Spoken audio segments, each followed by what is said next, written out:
The fire burned bright across the human outpost on Kepler 442b, as Princess Lyrelei stood tall among the ruins she had created. The silver armor that covered her body gleamed like starlight in the orange flames, and her long white hair moved softly in the hot wind that blew across the destroyed buildings. She was beautiful in a way that seemed too perfect for any world made by nature. Her skin glowed with an inner light, and her eyes held the cold blue fire of winter stars that had seen 1,000 years pass by. Behind her massive form rose from the shadows like darkness given life. Night Whisper was a dragon older than most civilizations, and his scales absorbed light rather than reflecting it. His great wings were folded against his body, but even at rest he was larger than the buildings that once stood here. His golden eyes watched everything with the patience of something that had seen empires rise and fall like waves on a shore. The battle had been swift and brutal. The human defenders had fought with courage, but courage meant little when faced with weapons forged in the heart of dying stars and magic that could bend reality to its will. Lyrelei had moved through their ranks like death itself, her moonblade cutting through their armor and shields as if they were made of paper. The few who tried to run found themselves facing Night Whisper, and his breath that turned matter into ash. Now only silence remained, where once there had been voices and laughter and life. The princess walked slowly through the wreckage, her boots making soft sounds on the broken stone. She was looking for something, or someone. The reports had said there was always one survivor left behind when human outposts fell. It was a pattern that had repeated across dozens of worlds. She found what she was looking for near the remains of what had once been a maintenance building. A figure emerged from the rubble, moving slowly and carefully. Katie Brooks looked like exactly what she was, supposed to be a simple maintenance worker caught in the wrong place at the wrong time. Her clothes were the standard-issue coveralls that human workers wore, and her tools were basic equipment that any repair person might carry. Katie was young, maybe 25 years old, with brown hair tied back in a simple ponytail.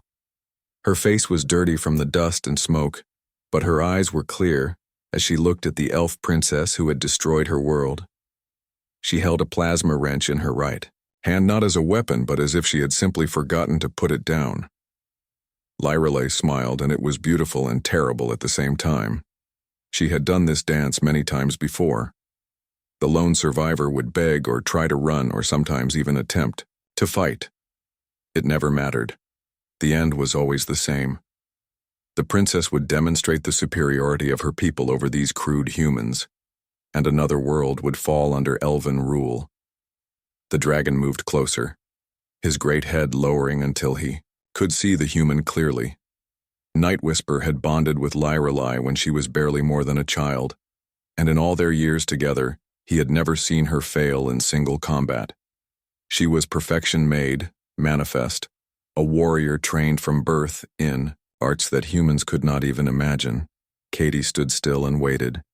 She did not run or scream or beg for mercy. Instead, she looked at the princess and then at the dragon, with the kind of calm attention that someone might give to an interesting problem that needed solving. This was not the reaction that Lyrelei expected, and for a moment she felt a small flicker of uncertainty. The princess pushed the feeling away and drew her moonblade from its sheath. The weapon sang as it came free, a sound like crystal bells mixed with the whisper of wind through leaves. The blade itself seemed to be made of captured moonlight solid, but somehow still flowing and alive with inner fire. It had been forged by master smiths in the deep places of Ethermore and had tasted the blood of champions from 100 different worlds. When Katie saw the weapon, she shifted her stance, slightly moving the plasma wrench to a better grip, but otherwise showing no sign of fear or panic. This was wrong. Somehow humans were supposed to be afraid when they saw elven weapons. They were supposed to understand how outmatched they were and accept their fate with the proper respect. Lyrelei raised her blade and let its light wash over the human woman. The moonfire that ran along its edge cast strange shadows that seemed to move independently of their source. The princess had used this moment many times before to break the will of her opponents. Few beings could look upon the full glory of elven craftsmanship and not feel their courage desert them. Katie looked at the blade with the same careful attention she had shown everything else. She seemed to be studying it, learning from it in some way that the princess did not understand. This was definitely not the reaction that any previous opponent had shown. The elf princess felt her irritation growing. These humans were supposed to be simple creatures driven by basic emotions like fear and anger. They were not supposed to stand calmly in the face of certain death while examining the weapon that would end their life as if it were an interesting piece of machinery. Night Whisper sensed his bonded companions' growing frustration through their mental link. The dragon was curious about the human's strange behavior but not concerned. One human with a maintenance tool could hardly pose a threat to a princess who had conquered worlds. The outcome was certain even if the human's reaction was unusual. Lyra decided to end this quickly and move on to more important matters. The conquest of this world was only the beginning, and she had many more battles to fight before her people could claim their rightful place as rulers of this galaxy. She stepped forward and raised her moonblade high above her head. The words came out in the musical language of her people, but she repeated them in the crude human tongue so that Katie would understand her final moments. "You won't last a minute, human. Your pathetic species always crumbles before true power." Katie finally spoke, and her voice was steady and calm without the tremor of fear that should have been there. "I've heard that before," she said, and there was something in her tone that made Night Whisper's great head tilt slightly to one side.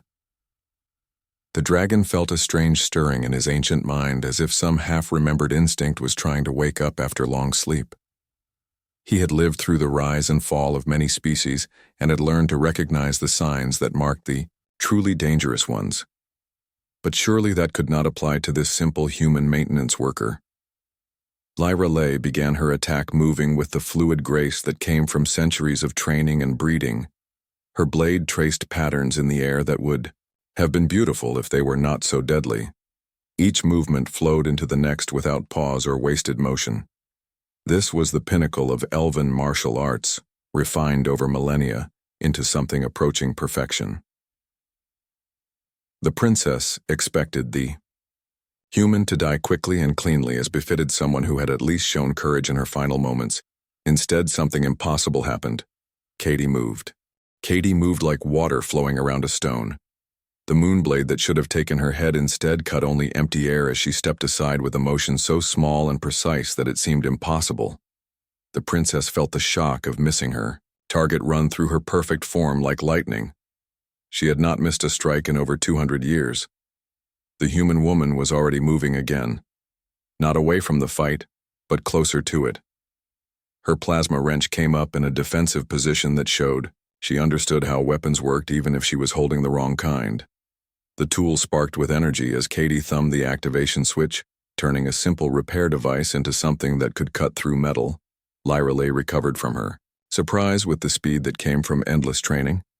She spun and brought her blade around in a horizontal slash that would cut the human in half at the waist. The moonfire left a trail of silver light in the air as it moved faster than most eyes could follow. Katie ducked under the attack, and the blade passed over her head close enough that the energy discharge left a burning line across her cheek. The smell of singed hair filled the air, but the human did not cry out or stumble. Instead, she straightened and swung her plasma wrench in an upward arc that should have been too slow and clumsy to matter. The crude tool met the moonblade with a shower of sparks that lit up the ruins around them. The princess felt the impact run up her arms and into her shoulders with a force that made her teeth ache. This was wrong on every level that mattered. A human maintenance tool should have shattered against elven steel instead of turning it aside. Night Whisper raised his great head higher. As he watched the impossible exchange, his bonded companion was being matched, blow for blow, by a creature that should not have been able to even see her attacks clearly. The dragon's golden eyes narrowed as he studied the human woman with new attention. Katie pressed her attack, moving forward instead of back as any sensible person would do when facing a superior opponent. Her plasma wrench carved through the air in patterns that were crude compared to elven sword work, but effective in ways that made Lyra's perfect training seem suddenly less important. The princess found herself giving ground for the first time in longer than she could remember. Each time she tried to create distance, the human followed. Each time she attempted one of the classic elven combinations that should have ended the fight.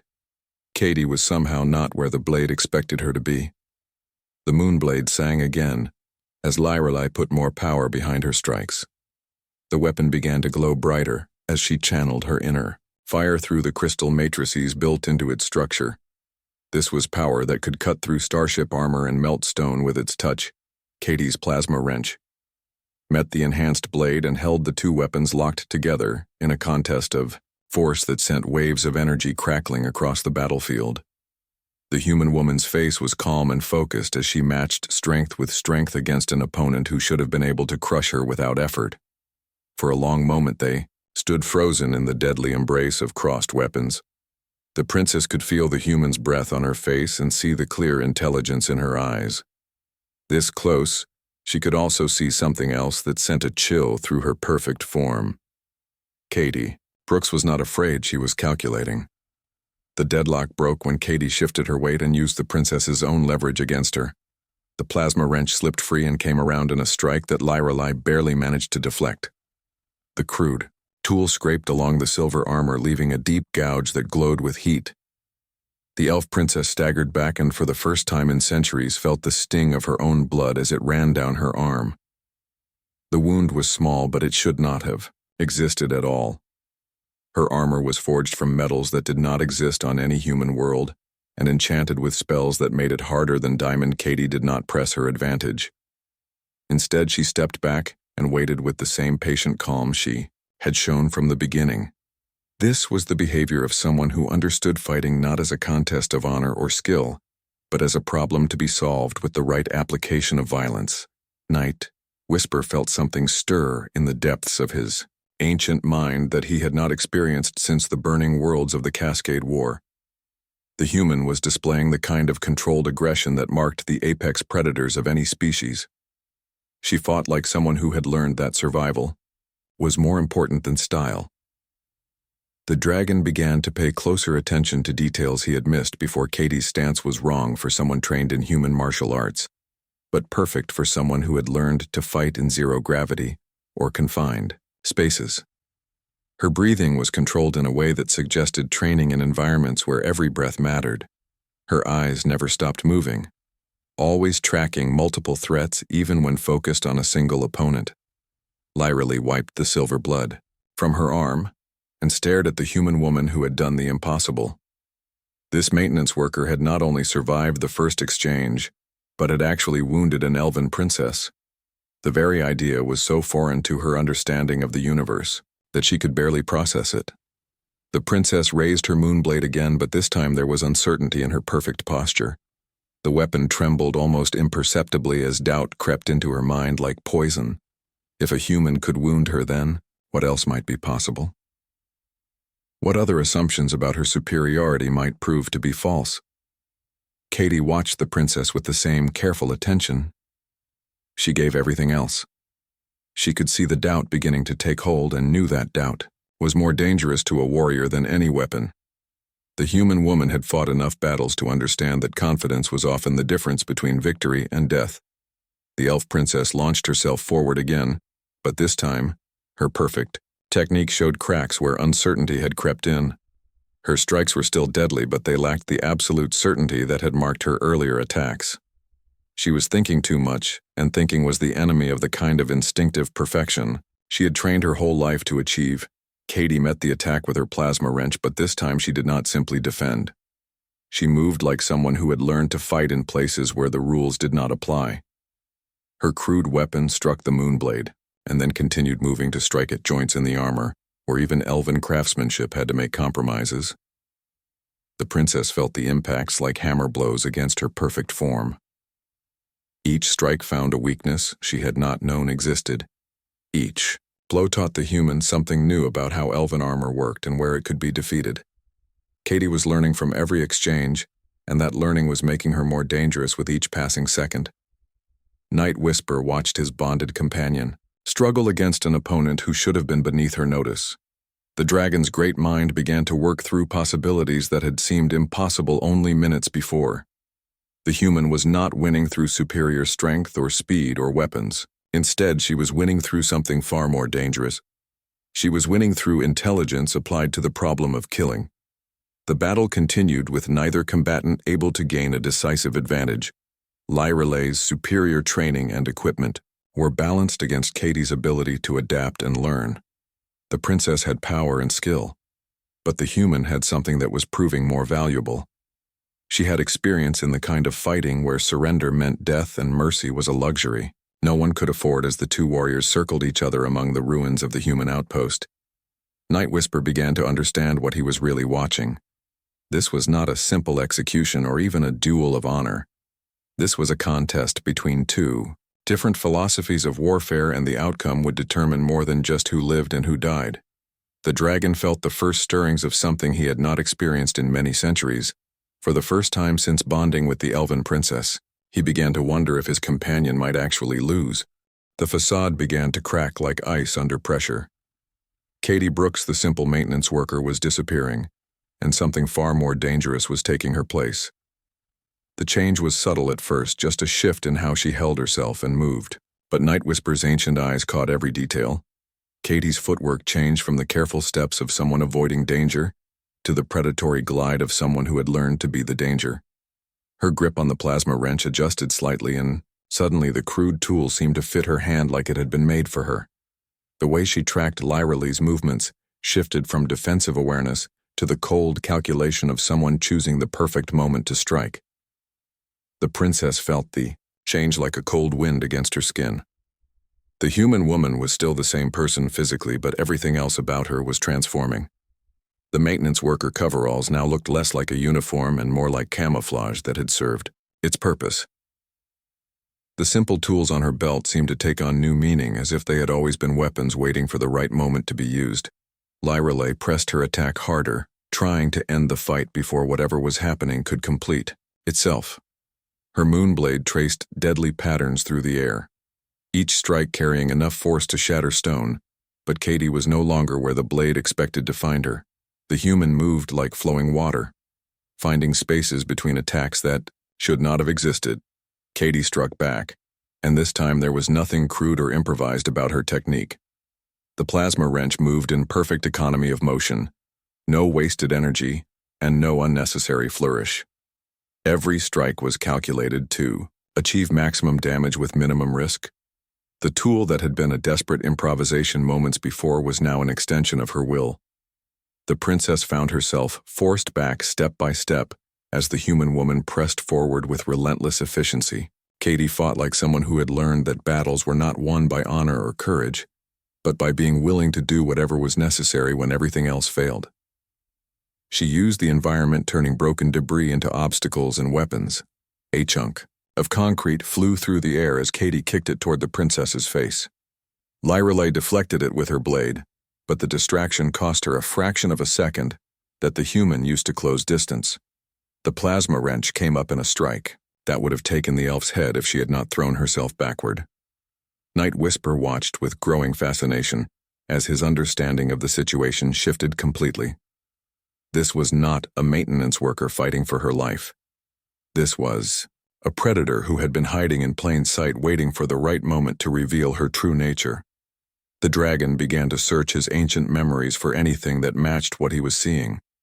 The human's fighting style was unlike anything in the dragon's vast experience. She combined techniques from multiple disciplines, blending them into something uniquely effective.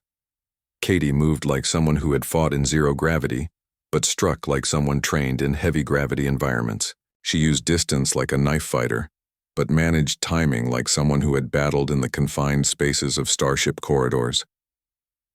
More disturbing was the cold intelligence behind every move. Katie was not just fighting. She was learning. Night Whisper could see her cataloging every detail of elven combat techniques, studying how the moonblade worked and identifying weaknesses in the princess's defenses. Each exchange taught her something new, and she was adapting faster than should have been possible. Lyralay finally managed to create some distance between herself and her opponent. The princess was breathing hard, and silver blood stained her perfect armor in several places. She stared at Katie with a mixture of confusion and growing fear. The human woman stood calmly waiting for the next exchange as if she had all the time in the world. The maintenance worker disguise was completely gone. Now Katie moved with the fluid confidence of someone who had spent years perfecting the art of violence. Her eyes held the flat calm of someone who had seen things that would break most minds and had emerged from the experience harder and more dangerous than before. "Princess, what are you?" Katie asked in a voice that carried no emotion at all. The question was not born of curiosity, but of the need to understand an opponent before destroying them. Lyrelay raised her moonblade defensively, the weapon's light casting strange shadows across her perfect features. "I am Princess Lyrelay, of the Silverwind clan, heir to the throne of Ethermore and champion of my people." Katie nodded as if filing away useful information. "And what makes you think your people are superior to mine?" The question caught the princess off guard. It was not what any previous opponent had asked. The usual responses were pleas for mercy or challenges to combat or sometimes just screams of defiance. But Katie spoke as if she were conducting an interview rather than fighting for her life. "We are older," the princess said, falling back on the certainties that had shaped her worldview. "We have magic and technology that your species cannot comprehend. We have conquered worlds while humans were still learning to use fire." Katie's expression did not change, but something shifted behind her eyes as if she were accessing memories that had been carefully locked away. "I've been to the deep stations," she said quietly. "I've fought in the gap wars where there are no rules and no mercy. I've seen what humans become when everything else is stripped away." The words meant nothing to Lyrelay, but they sent a chill through Night Whisper's ancient mind. The dragon had heard whispers of the gap wars, conflicts fought in the empty spaces between star systems where civilized races did not venture. There were rumors of human military units that operated beyond the reach of any government conducting operations that officially did not exist. "You think power is about bloodlines and ancient weapons?" Katie continued, her voice still eerily calm. "But real power is about being willing to do whatever it takes when everything else falls apart. It's about adapting and surviving when the universe tries to kill you, and humans are very good at surviving." The human woman began to move forward again, and this time Lyrelay saw something in her approach that made her perfect elven training seem suddenly inadequate. Katie was not just fighting, she was hunting. The princess was no longer facing an opponent, she was facing an apex predator that had decided she was prey. Night Whisper felt a stirring in his chest that he had not experienced since the burning of his first bonded companion centuries ago. It was respect for a worthy adversary, but it was something more as well. It was recognition of something that the elven princess, for all her breeding and training, had never truly possessed. Katie Brooks had looked into the abyss, and instead of being destroyed by it, she had learned from it. She carried within herself the accumulated wisdom of someone who had survived things that should have been unsurvivable. The dragon began to understand that this was not just a battle between two individuals, but between two entirely different philosophies of what it meant to be strong. The princess attacked again with desperate fury, her moonblade singing through the air in combinations that should have ended any fight. But Katie was no longer there to meet the attacks. She was somewhere else, entirely moving through spaces that existed between heartbeats and striking from angles that should not have been possible. When the human's plasma wrench found its mark again, the princess felt more than just physical pain. She felt the first crack in the certainty that had defined her entire existence. The wound was deeper this time, and the silver blood that flowed from it carried with it the terrible possibility that everything she had believed about elven superiority might be wrong.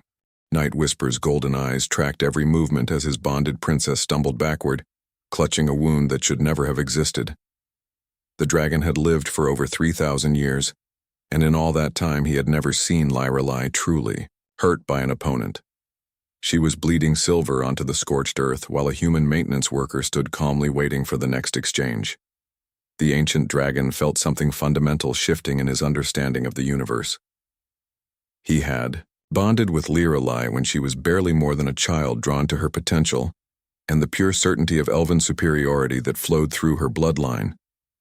For centuries they had been unstoppable, conquering world after world and proving that elven might was the natural order of things. But now that certainty was cracking like a dam under too much pressure. Katie Brooks had done more than wound the princess she had wounded. The very idea that some beings were born to rule, while others were born to serve. The dragon, watched the human woman with new eyes, trying to understand what he was really seeing. Katie stood in a relaxed stance that spoke of complete confidence in her abilities. The plasma wrench hung loosely in her grip, but Night Whisper could see that she was ready to move instantly in any direction. The dragon recognized the posture from his own hunting experiences. This was how apex predators waited when they knew their prey was already defeated. Princess Lyrelay raised her moonblade with both hands, the weapon's light pulsing with her rapid heartbeat. She was afraid, and that fear was making her dangerous in ways that her training had never prepared her for. When perfect technique began to crack, what emerged was often raw desperation, and desperation could kill even when skill failed. The princess lunged forward in an attack that sacrificed defense for overwhelming offense. Her blade traced patterns of pure destruction through the air, each strike carrying enough power to level buildings. But Katie was no longer fighting the same battle. She had moved beyond simple combat and into something that resembled art. The human woman flowed around the princess's attacks like smoke, avoiding each strike by the smallest possible margin.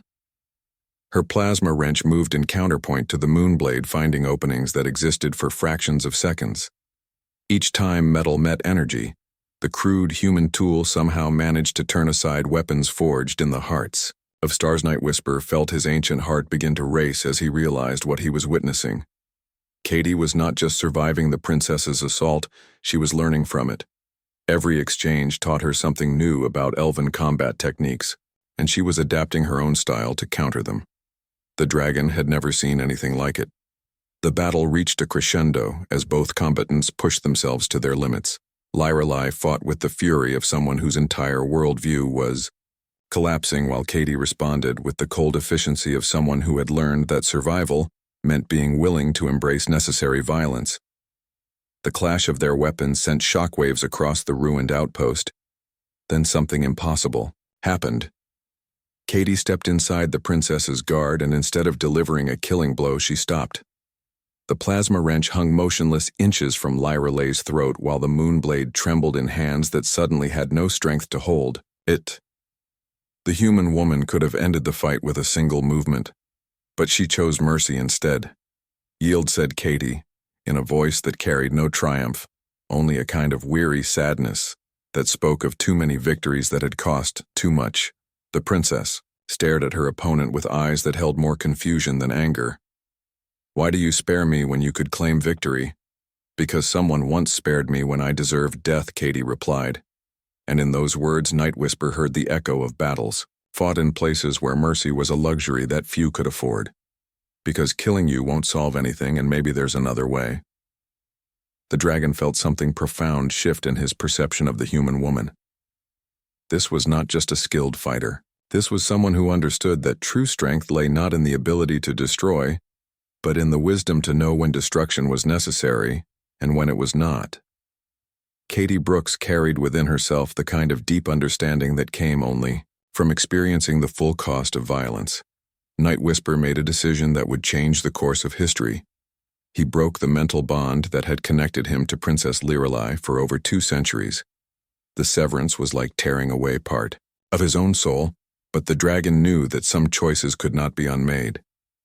The princess screamed as she felt her oldest companion abandon her. The ancient dragon lowered his great head until he was looking directly into Katie's calm eyes. "Human warrior, I have misjudged your species. You fight with honor even when honor seems foolish. You show mercy even when mercy might cost you everything." Katie met the dragon's gaze without flinching, but there was something like wonder in her expression, as if she had not expected this turn of events. "Why would you choose me over her?" "Because she fights to prove superiority while you fight to protect what matters," Night Whisper replied, his voice carrying the weight of millennia. "Because she sees strength only in domination, while you understand that true power comes from restraint. Because in all my long years I have learned that wisdom is rarer and more valuable than might." The princess had fallen to her knees, her perfect face twisted with grief and rage at the betrayal of her oldest friend. "You would choose a human over your bonded companion, a creature of mud and water over the heir to the greatest civilization in the galaxy." Night Whisper turned his ancient gaze to the woman who had been his companion for so long. Princess, you have never understood the difference between being strong and being right. Your people conquered worlds, but they never learned to build anything that lasted. Your civilization is dying not because it lacks power, but because it lacks wisdom. Katie stepped forward and offered her hand to the fallen princess. There is no shame in losing to someone who has spent their life learning how to win at any cost.